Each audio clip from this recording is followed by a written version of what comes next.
So thanks everybody joining in person or online this training on intro to big data on Savio.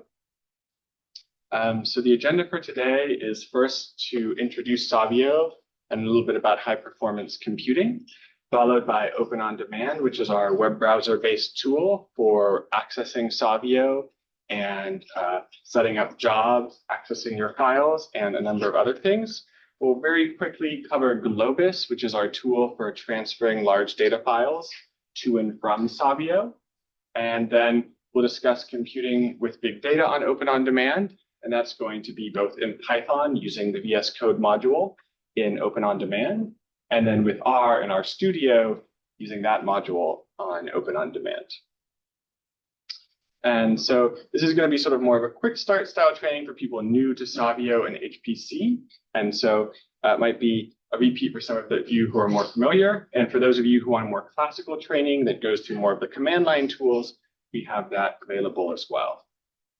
And so high performance computing, particularly when you're thinking about big data, is going to help because on your laptop, you only have 16 gigabytes of RAM, perhaps, and that means you can only have a data set that is 16 gigabytes, and you can't make any copies or do anything with that if it's that size. And so meanwhile, remote computing resources like Savio, Berkeley's high performance computing cluster, is going to run all the time. You don't have to worry about your up midnight restart, killing your work.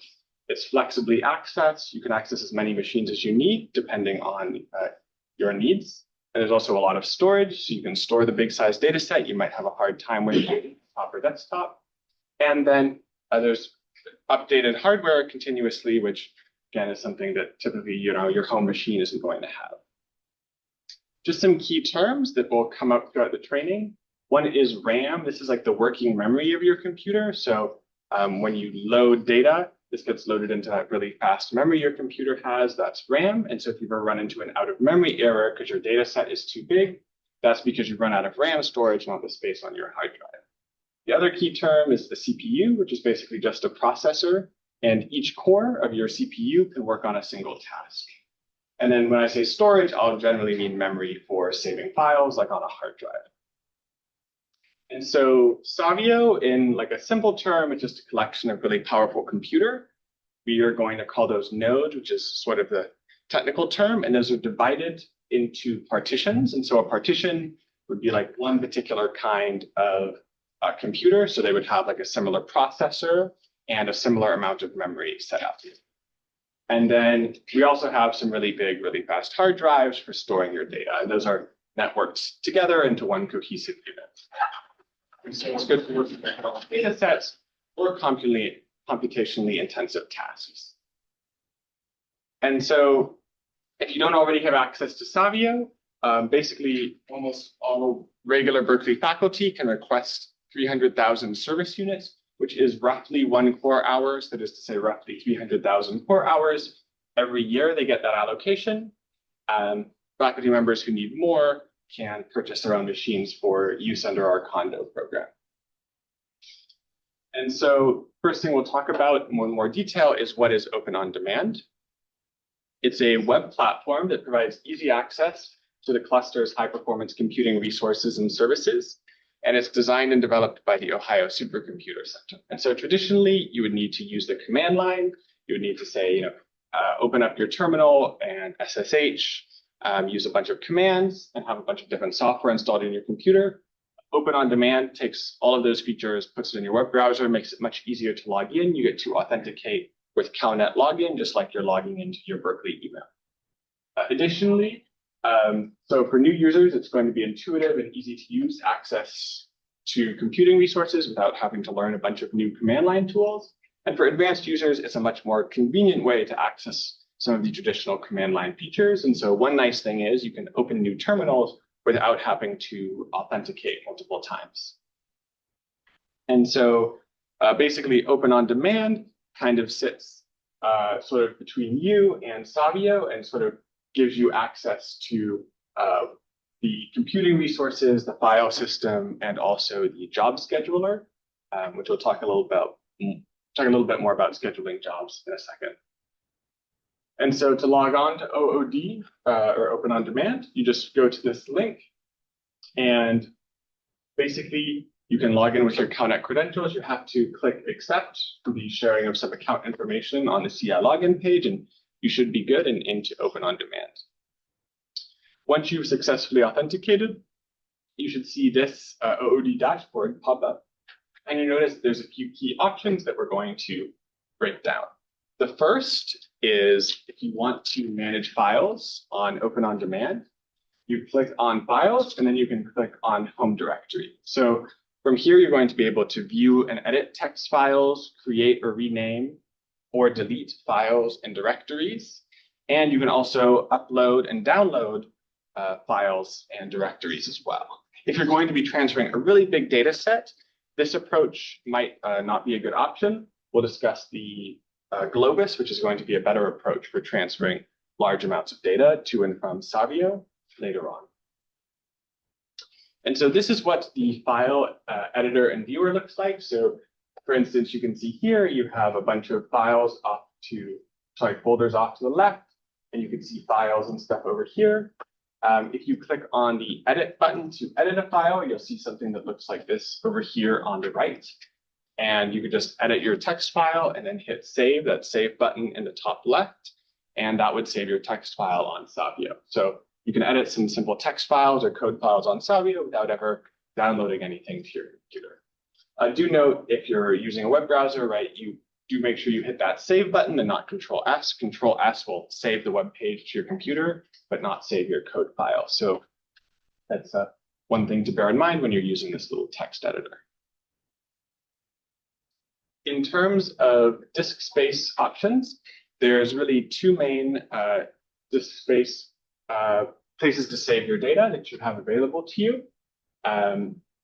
These are going to be your home directory and your Scratch directory. And so the home directory is a backed up folder, but the size is much smaller. And so this is a really good place for storing code files that maybe you want to be really sure you don't lose. Or things. It's actually 50 gigabytes now. And so I do think this is a little bit outdated. We've, as Chris just pointed out in the audience, we've expanded the file size, the amount of data you can store in your home directory has gone up to 50 gigabytes. And so, you can store a little bit of data there, but if you're storing a really large data set or doing a lot of data work, this isn't going to be a good place. The better place to store data is going to be your Scratch directory. This is not backed up, but it has a much faster, basically wiring to the compute nodes. And so if you're reading and writing data, or you're loading a data set or saving a data set, this Scratch directory is going to be much faster. And so for large data sets, this is where we'd recommend that you store them while you're working with them. And then if you need to keep a backed up copy, we'd probably recommend you do that on some other resource. And so Scratch is really where you should be doing most of your work and storing most of your data. But again, if you have some important files, important code files, you want to make sure you save at the end of every job or something like that, important outputs, your home directory is a great place for that. And so, like I said, the Scratch is typically going to be robust and faster, and that's really where we recommend doing the computation and just backing up files in the home directory mostly. So the next option we'll discuss is the terminal option. And so if you click on clusters and then VRC shell access, a little window like this in the bottom right corner will pop up. And this basically just gives you command line access to the cluster. And so if you are familiar with running command line commands in Linux, this is how you would easily be able to do that. And there's certain reasons you might want to be able to do that that we might touch on a little bit later. So the next thing that is how do you actually do computing on OpenOnDemand? And so we have two modes for computing on OpenOnDemand. We have test mode, and then we have compute mode. The really nice thing about test mode is it lets you open up the resource. And so this is going to be a Jupyter notebook or VS Code or RStudio. And you can open up a test version of these that have very low resources, meaning RAM and computing power, but it doesn't cost anything against your allocation. So if you want to open up a resource on one of these resources on OpenOnDemand to edit code, that's a really great way of doing it. And then the second way is actually going to use a compute node, which is going to use some real computing horsepower, which you're going to need if you're going to want to load a big data set or do some actual computing work. And so the testing use case, I think I should highlight that when you look, should have put this screenshot earlier. So for instance, for VS Code Server, you'll see that there's this exploration in debugging that doesn't cost your allocation. That's why it says free. And then there is the compute option. And so if we look at the, if you click on that exploration mode, then you see that you'll be able to, basically you have a few options. You can name your job. You can load software modules. Generally, if you're working in Python, I'd recommend loading the Anaconda Python module. That might just make things run a little bit more smoothly if you need to use the command line in VS Code. And then you can set the wall clock time with a maximum of up to 72 hours. And the wall clock time is basically how long is this job going to stay running. And so pretty few options here. The name of the job, you can choose whatever you want. It doesn't really matter. But if you go to the job viewer in OpenOnDemand, you'll see the name of that job pop up. Software modules, generally you don't need to load unless you're working with GPUs or something fancier than we'll discuss in this training. But you might want to load the Anaconda module if you're working with Python. And then you can choose the wall clock time, which again is just the number of hours you'd like this testing session to stay open with a maximum of 72 or 3 days. Now, suppose that you want to load a bigger data set, work with more data, you're going to want to use those computing partitions and that other option we mentioned. And so when you click on the computing option, you're going to see a lot more options for you to choose from. And so again, we have the name of the job and the software modules you want to load. We already discussed those. But now you're going to be able to choose a Slurm partition. And I touched on this briefly earlier, but the Slurm partitions, or the partitions here, are basically different kinds of computing resources. And so, for instance, the GPUs of different generations are different partitions, and then there are some different computing resources from different generations. And so the current latest generation CPU-based partition is this Savio 4 HTC partition. The previous generation is the Savio 3 HTC partition. So we recommend choosing one of those partitions if you're doing some basic computing work. Savio 4 HTC partition is hosted further away from campus than the other partitions, and so you might experience some more connectivity issues. So if you find yourself running into those, Savio 3 HTC is a really good option. And the nice thing about these two particular partitions is that you can choose the number of cores you want. So each node, meaning like one computer, has the one computing resource, and then there's a different number of processors. So for instance, the Savio 4 HTC nodes, they have 56 cores in the processor. So each core can work on one task. And the Savio 3 HTC partition has 40 cores. And so you can choose the number of cores you want. So suppose that you know that you're working on a smaller task, you can choose a smaller number of cores, or you can choose a bigger number of cores on that one node. Whereas some of our older partitions, namely Savio 3, you can only use the whole node. So you get all the cores on all the node at once. You can't choose a smaller number of cores. So the HTC partitions are nice for that reason. The next thing is you're going to need to choose your Slurm account. If you signed up for a faculty computing allowance or you're on a condo, you'll generally only have one option here.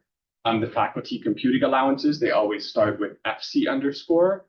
If you're using a condo account, those are usually going to start with CO underscore. So you can choose whichever account you want the computing credits to be billed against under the Slurm account option. For those people Yeah. seeing the screen online or recording, I think you want to point with the computer. That's a good point. So yeah, so the Slurm account option.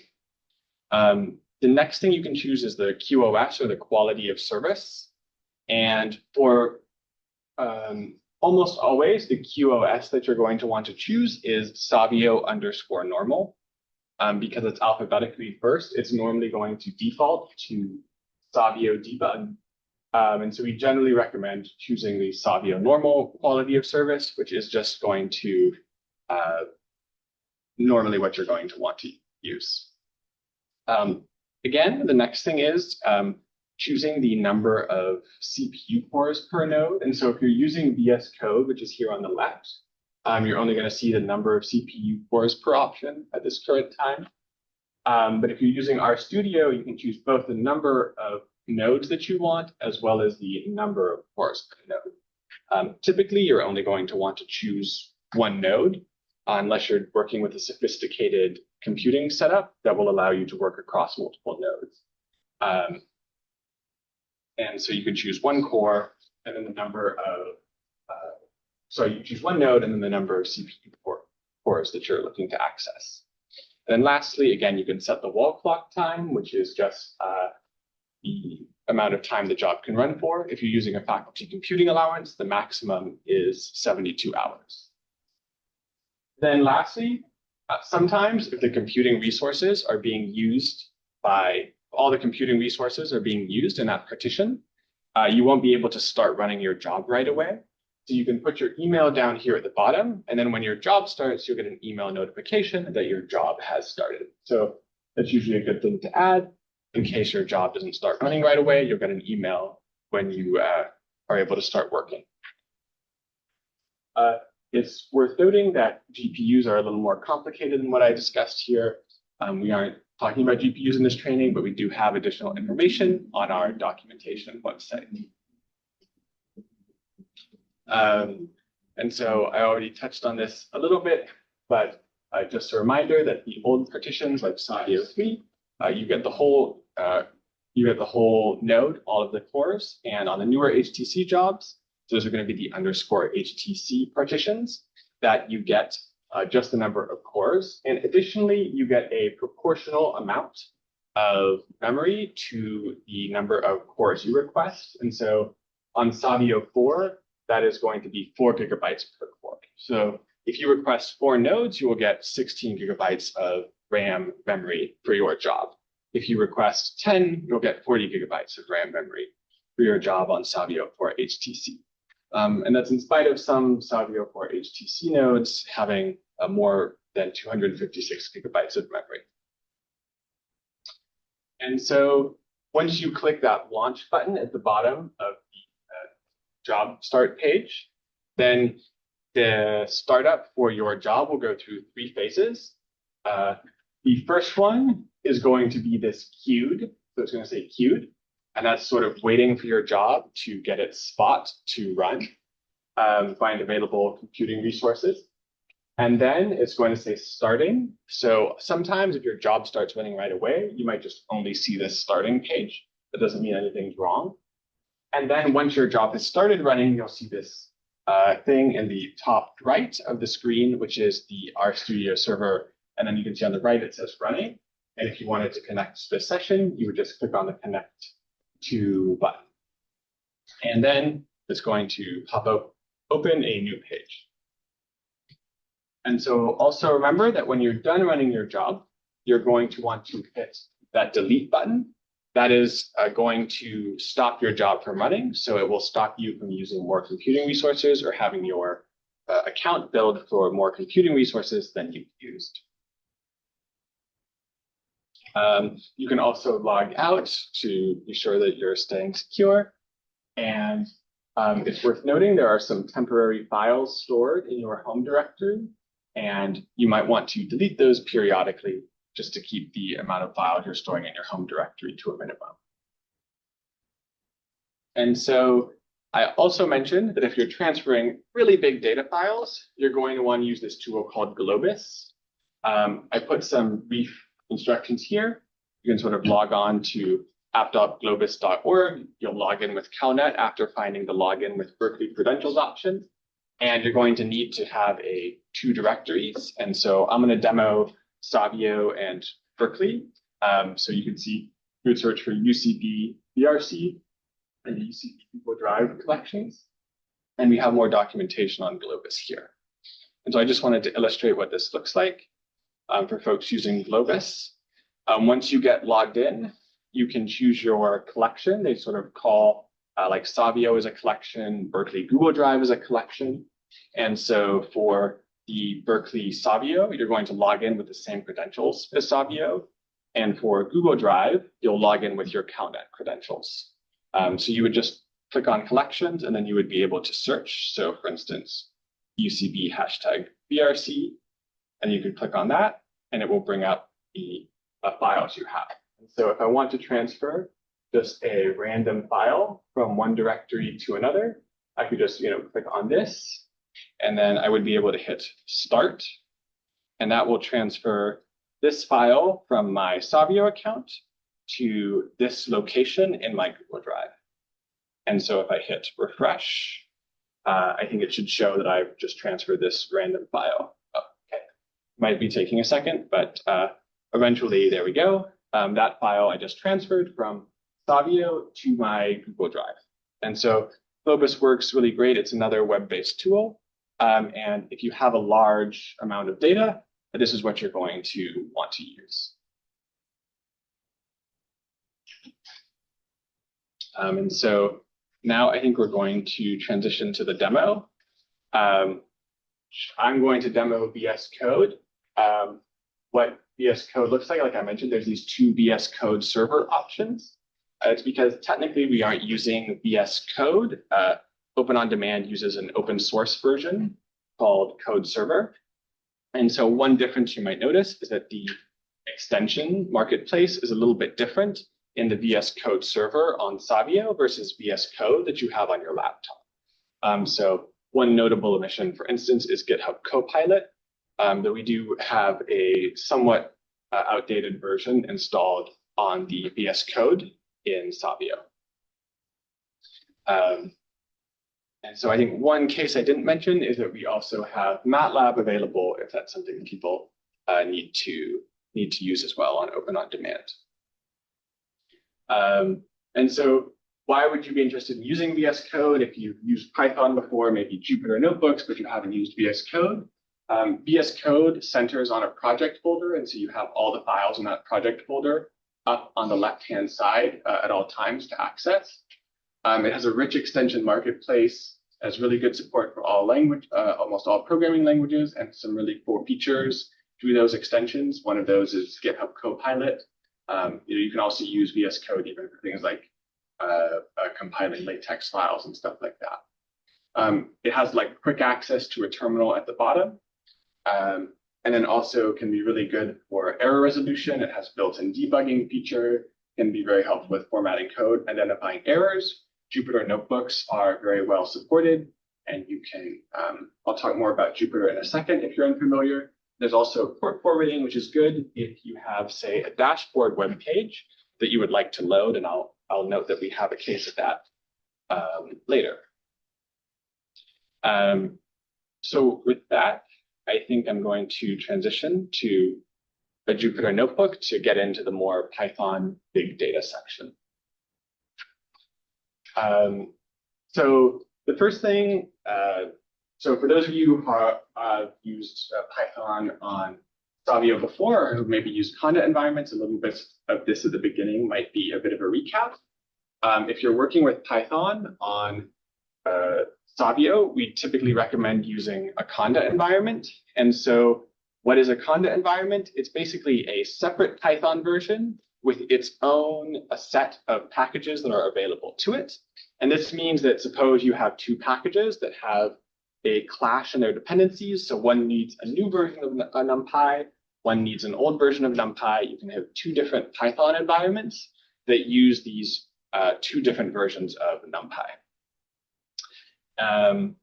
And the nice thing about Conda is that Conda is also a package manager. And so that means it makes sure it's installing compatible packages.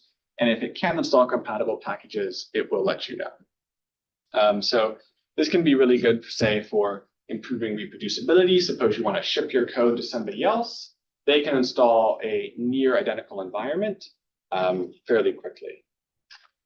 So if you want to set up, I'm going to be using a Conda environment I created just for this training, which just has the packages you should need. And so the way you would do this is you would load the Anaconda Python module on Savio. And then this would be from a terminal, I should add. You would run source activate. This starts Conda. You would run a Conda create command. This is going to create your environment. That would take quite a few minutes if you're going to try doing that now. And then you would need to run Conda activate, which would basically bring you into this Python environment. And then anytime you run a Python command, it will use this custom Python environment that we just created.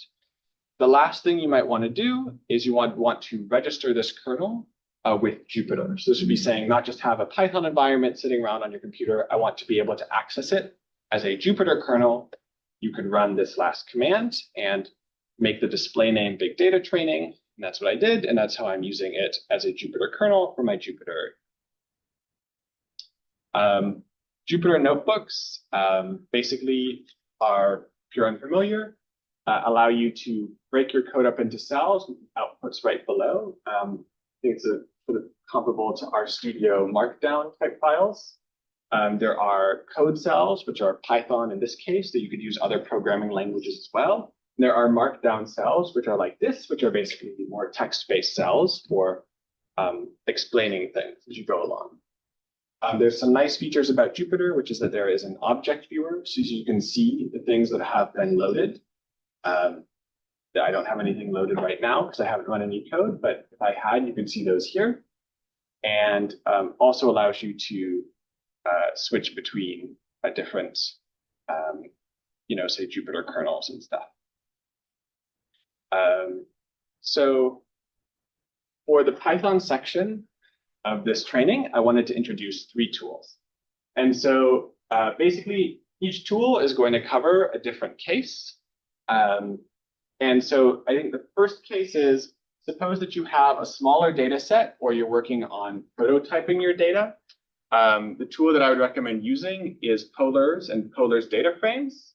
And so this is Polars, if you've only used pandas in Python before, is basically a very data efficient, very well programmed, and typically capable of running in parallel alternative to pandas in Python. Basically, this just lets you load data frames and do most of the basic manipulations you would expect.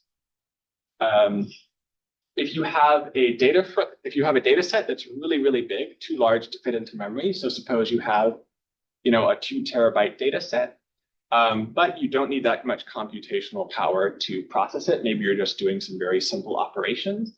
Then Polars lazy frames are going to be the option I'd recommend. And I'll talk more about the difference between a data frame and a lazy frame. The difference is in the timing of computation and the way it's handled.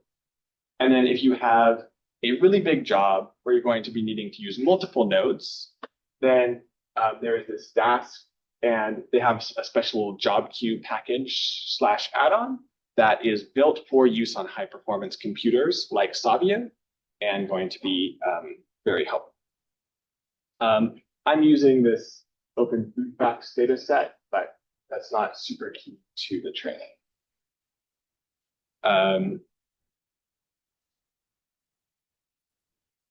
So some of these cells, I think, did you share the folder with the Jupyter notebook with the trainees? No, I didn't. Okay. So I think we might share this with people if people want to see some more of the setup that happens. But basically, Polars is sort of, and I'm calling it eager Polars because the processing is eager. And what I mean by that is when you say, hey, read a file, it goes right away and it says, I'm going to get that file and I'm going to read it into memory. Or if you ask it to do an operation, right, suppose you ask it to subtract one column from another to create a new column, it's just going to do that right away. And so that's why it's referred to as eager computation. And then Polar's data frames specifically, they work with stuff that's in memory all the time. So if you read a data set, it loads it into memory, it keeps it there. If you create something new, it creates a new object in memory. And so the basic command that you use in Polars to read a file is like read underscore whatever the file type is. So in this case, I'm using Parquet files. And so the command is read Parquet.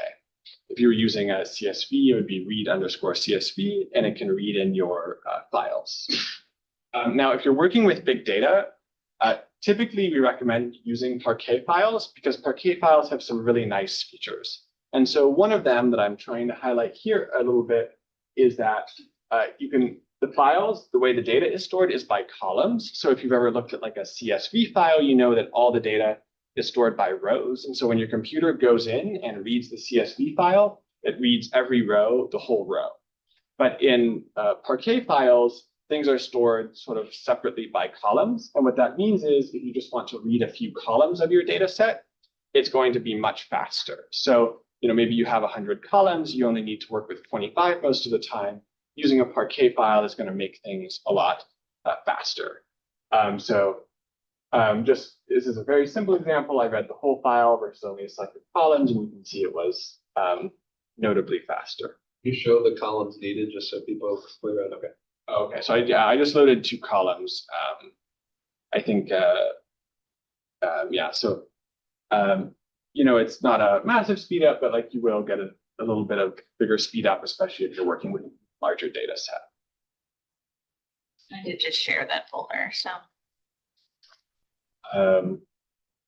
And so, I mentioned the column storage is nice about Parquet files. They're also compressed, so they'll take up a lot more space. So I think this food.parquet file I'm using takes about 4 gigabytes on your hard drive, but it's actually would be about 40 gigabytes if I saved it as a CSV file. It can handle sort of more complex types than just a normal CSV. So maybe you want to have a list of different things as one of your columns. A Parquet file is going to handle that much more nicely than, say, a CSV file. And so I'm using one big Parquet file here, but if I was creating my own data set, what I might want to do is create smaller Parquet files for given chunks of the data. So maybe if I had like different years, I'd say, okay, one Parquet file for this year, one Parquet file for that year. And that way they can be loaded separately that way you can load them separately if you want to work with a smaller chunk of the data or you want to do certain kinds of processing. So for instance, here's what the 2 columns I loaded look like. And so one is a string column and one is a list of strings. It's not a very interesting list of strings, admittedly, because each only has 1 entry here, but sort of this is basically product codes. And so a product could be in more than 1 country. And so, you can use something cool like the explode command, and that will sort of create an additional row in your data set for each entry in that list. And so that would convert that countries tags column from a list column to a string column and create more rows in your data set. More columns in your data set? Sorry, say that one more time. Do you need more columns in your data set? It would create more. So I think what explode does basically is it's turning. So each of these entries is now becoming a row. But if I had the same product in United States and France, I would get a copy of the same row, one where the country tag is the United States, and another row basically the same, but the country tag will be France. So that might be an example of how you might be able to save space when you're working with your data. If you have some case where you have different copies of the same thing except for 1 variable, you might want to save them as a list.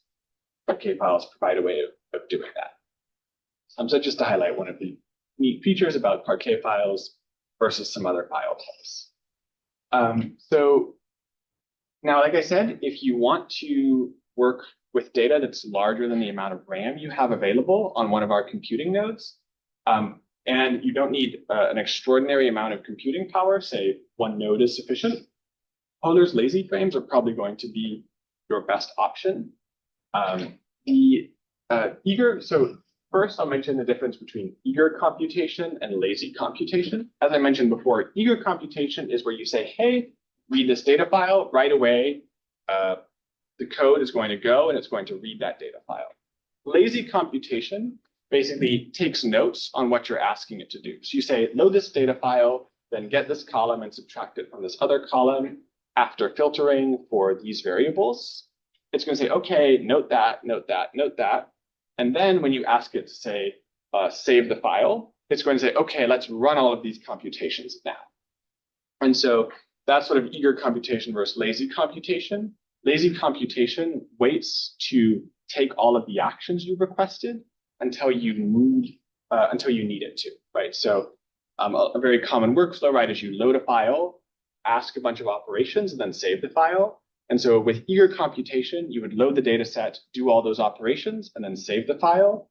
With lazy computation, basically the computer is taking notes on the commands that you've asked it to do. And when you get to saving the file, it says, okay, now to save the file, we need to go back and do all of those commands. And there's two benefits to this. One that's perhaps most relevant in a large data context is that it can handle larger than memory data sets. And Polars, that's called streaming.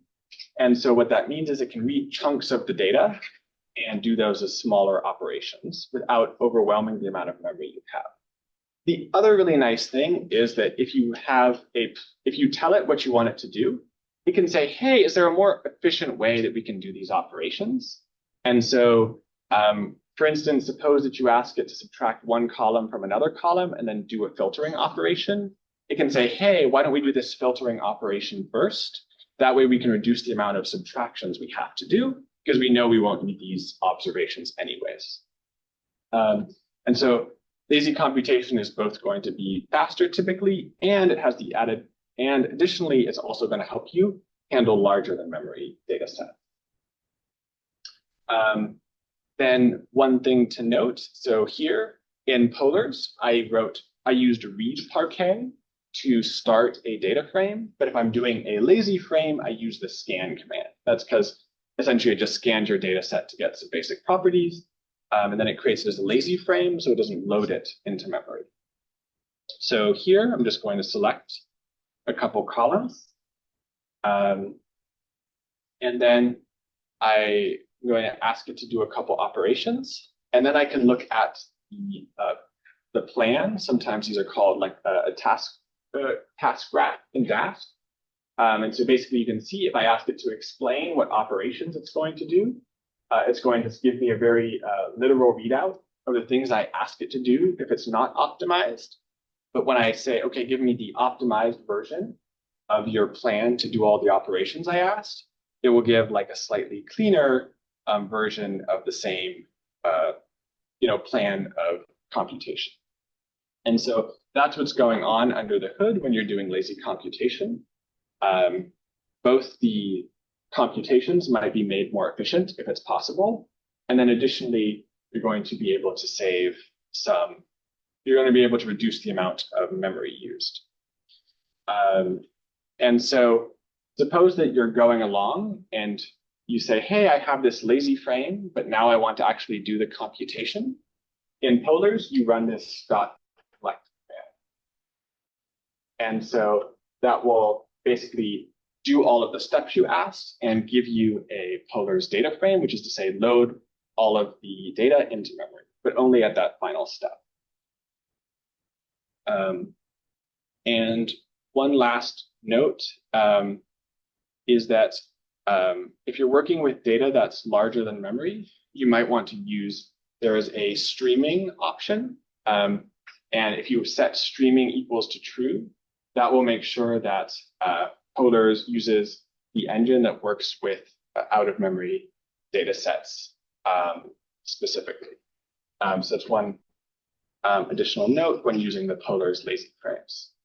There's a few operations in Polars, I believe, that haven't been made to work with the out-of-memory data. So just be advised that using a lazy frame might speed up your computation, even if you're using in-memory data sets. And if you use the streaming equals true option, then that's going to be even better if you need an out-of-memory data set, just ensuring that it works in the way where it reads small chunks and not the whole chunk of the data.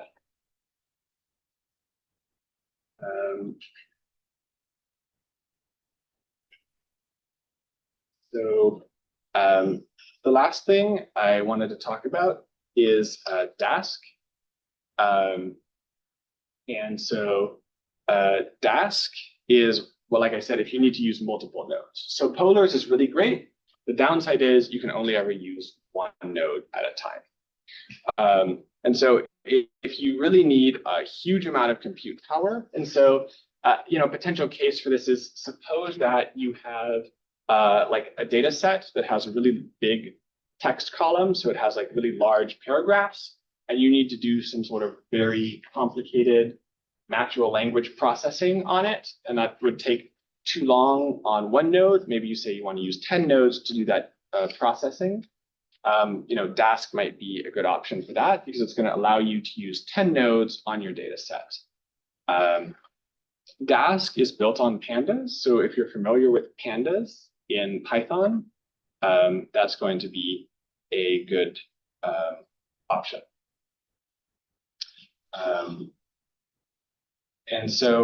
Additionally, with Dask, they created this job queue package, which basically works with Slurm. Slurm is the job scheduler on Savio. All of the computing resources on Savio are managed by this. And so earlier when I said you have to wait for your job, Slurm has a list of computing resources and a list of requests to use those computing resources, and it basically manages those for you. What this job queue package in Dask does is it will start new jobs for you. So it'll go to the scheduler and it will say, hey, I'd like to use these resources. Will you please give them to me? And then it'll say, okay, we'll put you in the queue. We'll give them to you right away. And then Dask will start its workers using those additional resources. That is to say, the resource that you requested for your OpenOnDemand job will not be used when you're using this job queue package. It will start additional jobs, which would bill against your computing allowance. So you might want to request, say, a small number of cores, and then use this job queue package to request additional resources for actually doing your computing operations.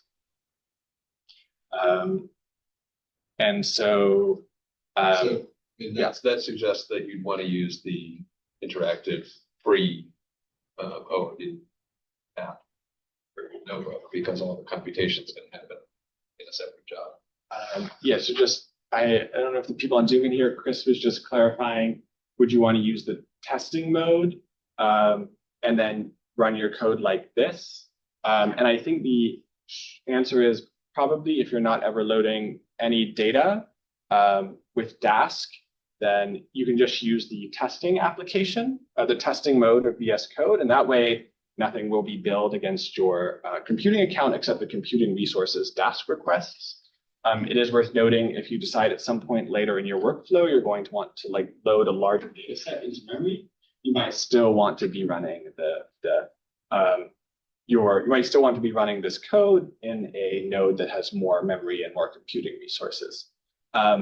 But yeah, one great option would be to use the testing mode of VS Code to run your Jupyter notebook and then get the additional resources requested by Dask job queue.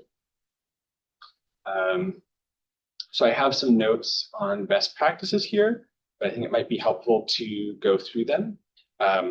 So once you've loaded this Slurm cluster object from the Dask job queue package, the way you set it up is just by feeding it a bunch of arguments. You'll probably recognize a number of these from our earlier discussion of requesting an OpenOnDemand job. And so the first is the queue. They say queue in this package, but that means partition, basically. So for instance, I'm using the Savio 3 HTC partition here. There's your account. This is your faculty computing allowance or your condo account. So the same account as we mentioned earlier. There is the wall time. This is, again, similar wall time as we mentioned earlier. The really nice thing about the Dask job queue package is that it's going to work to request a bunch of jobs. And so in a normal case, if your computation is going to last, say, 3 hours, you would want to request 3 hours of wall time. However, with the Dask job queue package, what it can do is, say, use a bunch of shorter jobs and then hand off operations between different work between those different jobs. So for instance, you might request a half-hour job, and when that job is done, it will start a new a Slurm job, and that will resume the computation. So even if your computation is going to take a long time, you don't necessarily need to set the wall time here to be that long.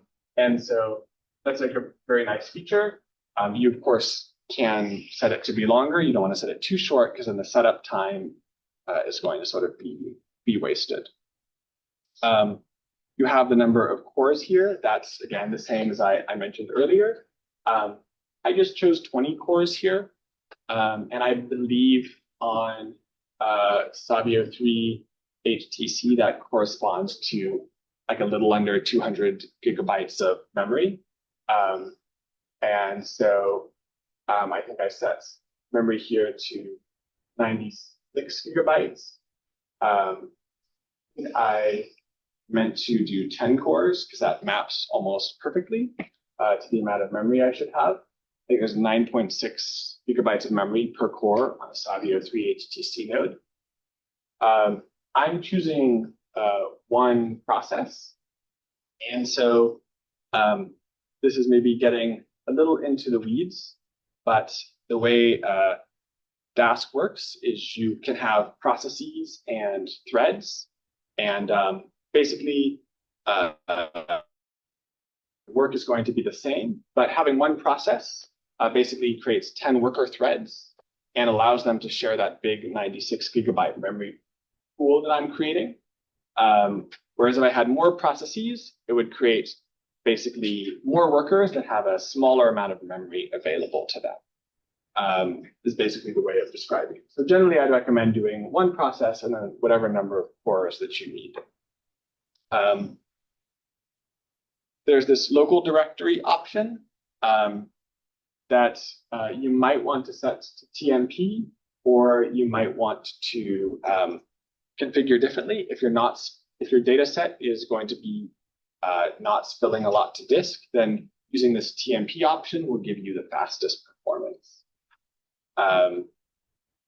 And so you also are generally going to want to include the following options, which is just that the number of nodes, that just feeds the number of nodes to the Slurm scheduler, and then this n task per node option and CPU's task per option. I generally recommend setting the n task per node to the same as the number of processes, and the CPUs per task to the same as the number of cores chosen in the previous options. And that's basically just being more helpful in telling Slurm what resources it needs. So the other really nice thing about this job queue package, like I mentioned, it's going to go to the job scheduler and request the resources for you. And so you might think, well, at some parts of the computation, it's very slow. I have to go line by line, so I can't use a bunch of different processors. But at some points in the computation, it might be very slow. I might need a lot of compute power. I might need more resources. And what this adapt option does is you can set a minimum and a maximum number of jobs, and that's the number of nodes, essentially, that it will hold. And so if you're doing a little bit of a light computation, you only need one node, it will only be using one node, but it will request multiple Slurm jobs or multiple nodes if it needs more computational resources. And that's what this .adapt option does. So once you sort of set up your cluster, we've added all these options. We've told it up to how many nodes it can be using at a time. You feed it to this client function, and it will create basically a Dask cluster for you. And the beautiful thing about Dask, or potentially beautiful thing about Dask, is it has this dashboard function. And so the Dask dashboard looks like this. And if I had a task running, it would say, okay, these are all the things we're going to do. We have to read the Parquet file in 8 chunks. We have to do this operation this many times, etc. And it will show you exactly what's going on here. It will also show you, how much memory, how much of the RAM memory is being used by each worker. What was the total RAM memory being used? And you can break it down even more. And so you can see this is sort of the history file. It shows you the history. So most of the time on the operation I last asked it to do, you can see it was reading Parquet files, but at other points in time, it was running other commands. And so create sort of a beautiful image based on whatever task you're asking it to do. Is the parallelization here parallelized across chunks of the data set? That how it's deciding whether it needs to go out and request more workers? I don't know the exact details, but I think it is certainly true. Basically, if your data set had 8 chunks, it's certainly, and so it could only be working on 8 processes at a time. I think it certainly would only be, it would only probably want to use 1 core, assuming that core had at least 8 cores available. I think 1 worker with 8 cores available. Yeah, exactly. I think where it might get a little more complicated is suppose you're doing a merge, you might want to use the same chunk to like multiple times, basically. You might be working with the same chunk against the data set multiple times, and so I'm not 100% sure how Dask would choose to schedule in that particular case. So suppose that you want to view this dashboard. This is one of the really nice features of OpenOnDemand, is allows you to do port forwarding. And so if you look here, it says dashboard available at this 35803/status. The port number here is 35803. So I can come down here to the bottom bar on VS Code to ports, can hit add port, and then 35803, I can type that in, hit enter. I already did that. That's why it's showing up here. And then it will give me this link that I can load to view the dashboard. And so that's sort of a nice feature about VS Code. It gives you this option to view the dashboard from your from the node. And so it's very helpful if you're doing Dask. You're like, oh my God, this is taking an hour. Is it really doing work? And the dashboard sort of lets you know, hey, it is doing work, and what work is it doing? So it's a very nice feature about Dask.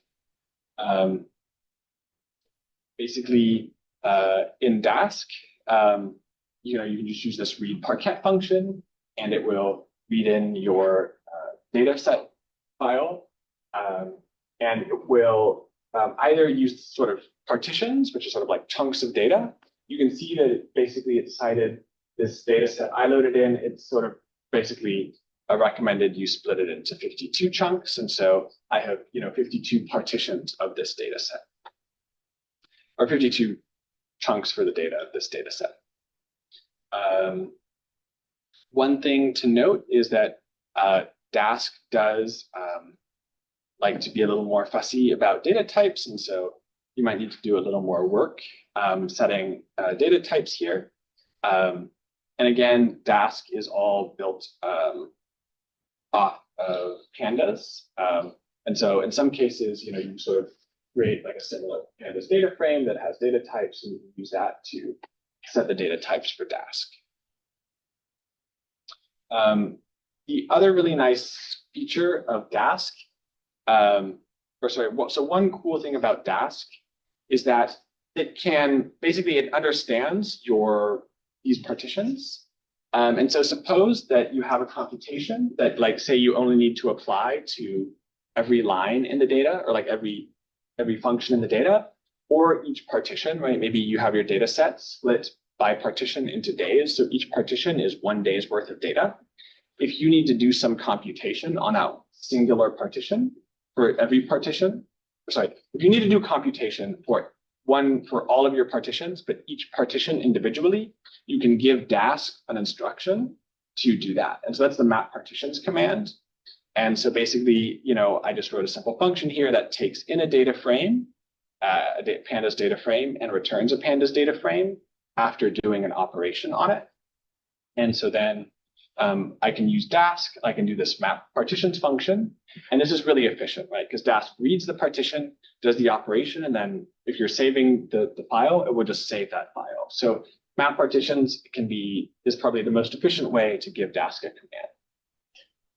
Because it knows that it just needs to read in the partition, do an operation, move on to the next step. Another cool feature about Dask is suppose that your data set is too large to fit in memory on one node, but you could fit it in memory across 3 nodes. Dask has this .persist function, and what it will do is it will save your data set in memory. But not in memory on one node. It will save all of the pieces of your data set in memory across the nodes that you have available. And so, for instance, what that means is if you have a data set that you're going to want to start working off of, you're going to want to start doing a bunch of computations off one data set, you can fit into memory across your nodes. This .persist function will work really well. So, just as a very obvious example, suppose that I got the head of this data and that I've persisted. So, it takes a long time to compute the first time, but now that I've persisted this data set, when I can just call the data again and it's ready and it's available. So it takes almost no time to get the head of this data again. And so also here's just a very simple note. Dask is nicer visualizations of the operations compared to polars. And so they'll actually give you a visualization. And so you can see here's like a simple visualization of the task I was asking to do above, which is basically, just a few steps ending with taking the mean of, this particular column. The last thing to note is that suppose that you want to compute a statistic from your data frame. Again, Dask is not as lazy. It's not going to do any computation until you say, hey, I need you to do the computation now. And well, in polars, we have .collect. In Dask, we have .compute. And so if you want to compute something, or you wanted to create a pandas data frame, you would need to put this .compute at the end of the code. Otherwise, it's just going to store that object as a list of tasks it needs to do to create it. And at the end, you're going to want to close your cluster. And so just in conclusion, I think if your data fits in memory and you're good with one node, polars data frames are the way to go. If your data is larger than memory, but you still only need one node's worth of computational power, polars lazy frames are probably going to be the fastest thing that's out there because it's all written in Rust and not Python code, so it runs really fast. And the last option is if you need a huge amount of computing power, or you have just then Dask data frames with job queue are going to let you use multiple nodes to do whatever really extreme computations you need to get done. Dask also has a special ML package add-on, which can be helpful if you need to do certain operations like fitting a ridge regression or something to your data. And with that, I will pass it off to Chris to do the big data in our section of the training.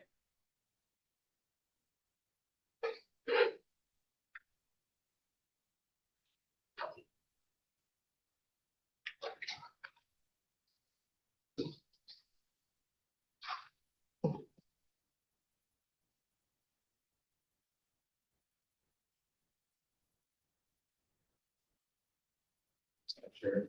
Oh,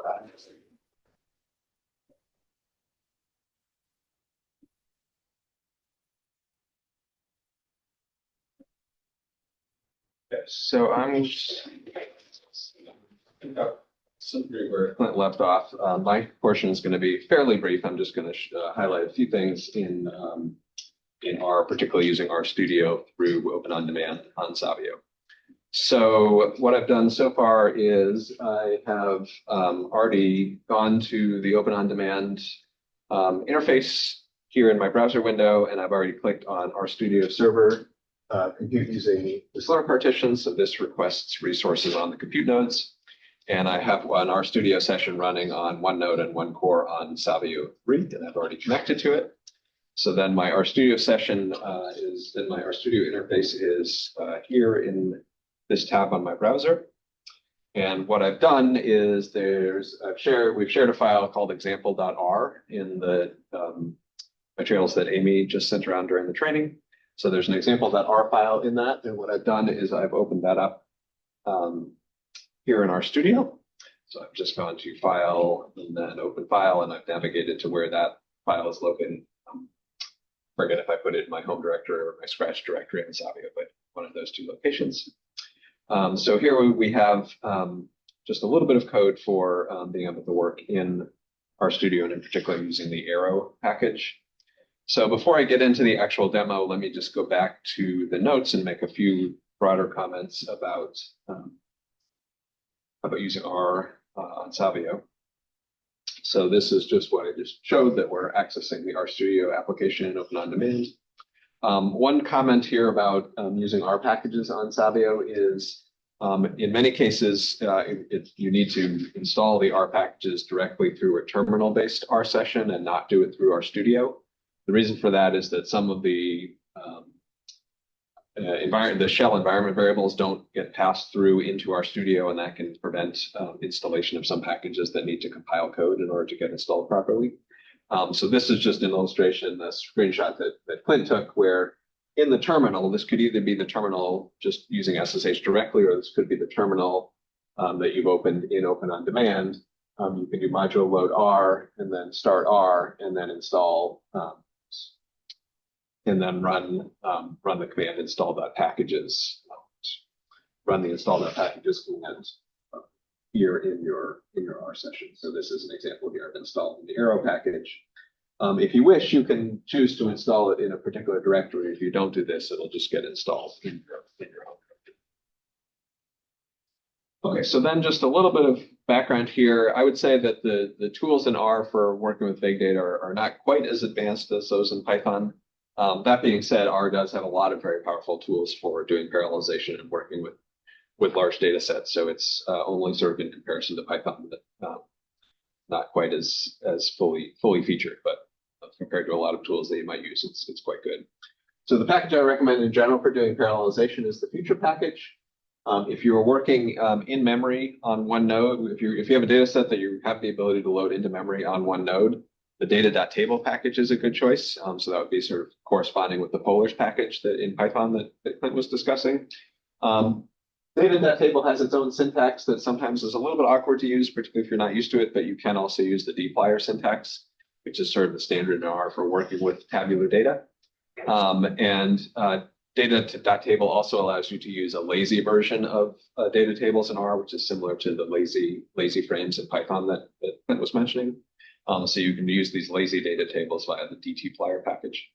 And then the thing that I'll demo here very briefly is using the arrow package to work with large data sets that might not fit in memory on a single node.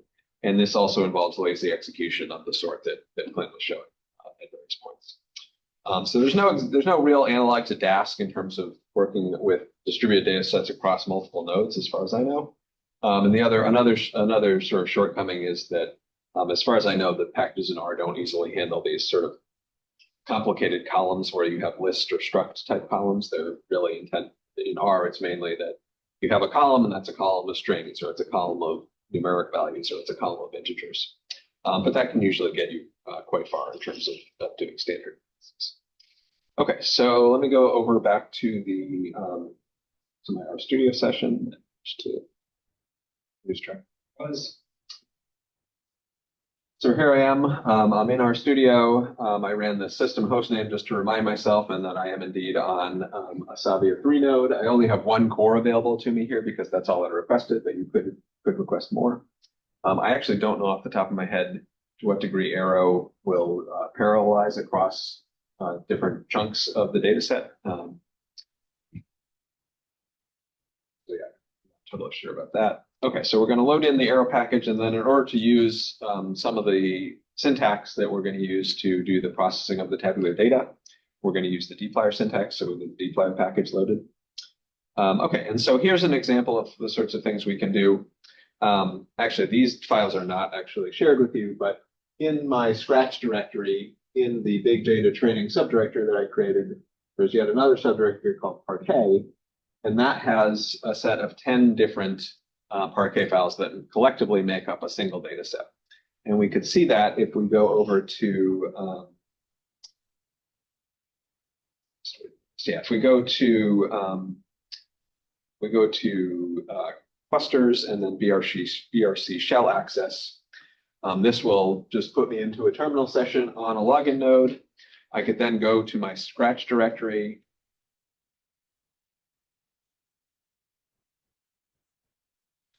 To big data training and then Parquet. And then if I look here, I've got these 10 different Parquet files. Each one of them is, each one of them is about 50 megabytes. And these are in an efficient compressed format so that if we loaded these all into memory in R, it's going to be taking up more space than the roughly 500 megabytes here. But this is still only a moderately large data set. Okay, so what I'm doing is I'm basically pointing the arrow package. I'm about to point the arrow package to this collection of 10 Parquet files and then read them in and treat them as a single data set. So that's what this does here with the time it as well. But I'm running this open dataset command with this directory that has those 10 Parquet files. And then by default, because there are no header rows that have the column names in the file, they're just going to get named B1 up through B6. So I'm just going to rename them here as part of this step.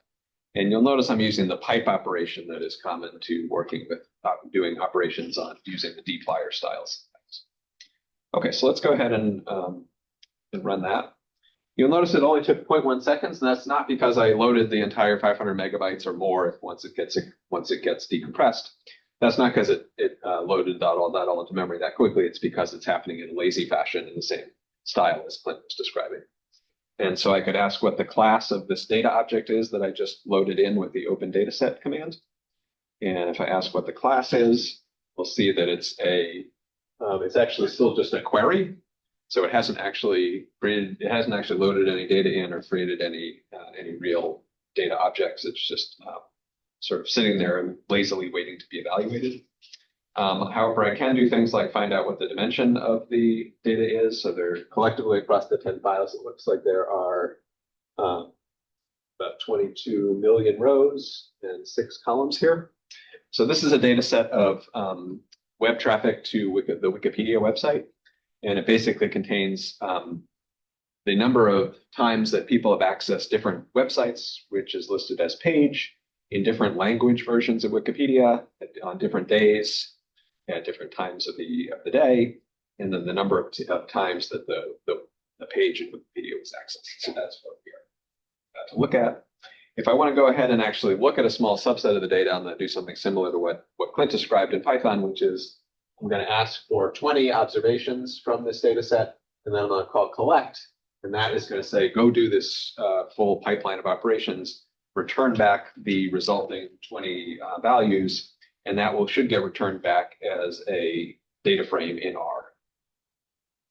In particular, a dplyr style data frame, which is called a tibble. And so here we see these 20 different records. So for example, the Wikipedia page for the New York Times, but in French, was accessed on November 1st, 2008 at 1 o'clock in the morning, apparently only 6 times, which seems surprisingly low, but I guess it's just how it works. So that gives you sort of a sense of the fact that we can access this data set that's spread across multiple files, but work with it as a single object.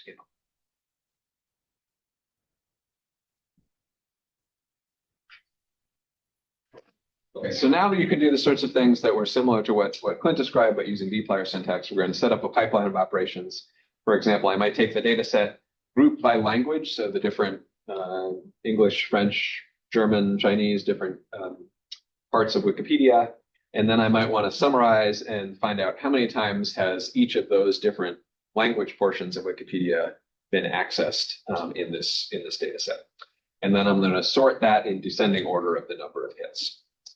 Now, if I just do this without using collect, that again is just going to be another one of these queries that is a lazy query and hasn't been executed yet. So you can see that, well, yeah, so this is sort of saying that this is a data set. sort of made up of those different files, but actually it's still, I sort of still think of it as a query that has to happen. If I actually want to get the results back in R and be able to look at them, I can then run pass that to collect, and then return that in as a standard R object as this summary lang. That was pretty quick because this is still a pretty small data set. And now if I look at the actual results, I can see that at least amongst the data I have, which is I think just for November 1st of that year, 2008, you can see there were something like 40 million hits for English Wikipedia pages, 6 million for JA, which I assume is Japan, 3.7 million for the Spanish part of the site, so on. And we could continue in this vein, if you were, again, sort of standard tabular data kind of processing, I could, for example, maybe filter just to the pages that involve Barack Obama. And then I could, for example, group by the number of hits by the different pages and look at that. And I could then see sort of which were the most popular pages. I originally developed this demo because we were looking at time series of the number of visits to Obama-related pages right around the time he was first elected in 2008, which is now quite a long time ago. But there's sort of fun time series behavior. As soon as the election was called for Obama, the number of hits sort of skyrocketed as people went to figure out who this guy was, I guess, around the world. And so you can sort of see, this is just for one of the days right before the election, so I'm not going to be able to illustrate that here. But this is just sort of illustrating the number of hits of some of the different websites that we're going to cover up. So I think I will close with that. Let's see if there's anything else I wanted to mention here. Yeah, the example code is on the slides, but also just as a separate text file. So I think I'll close with that. Clint, did you have any sort of final remarks in general, or? No, I don't think so. Yeah. All right, well, let's stop there and see if anybody has any questions.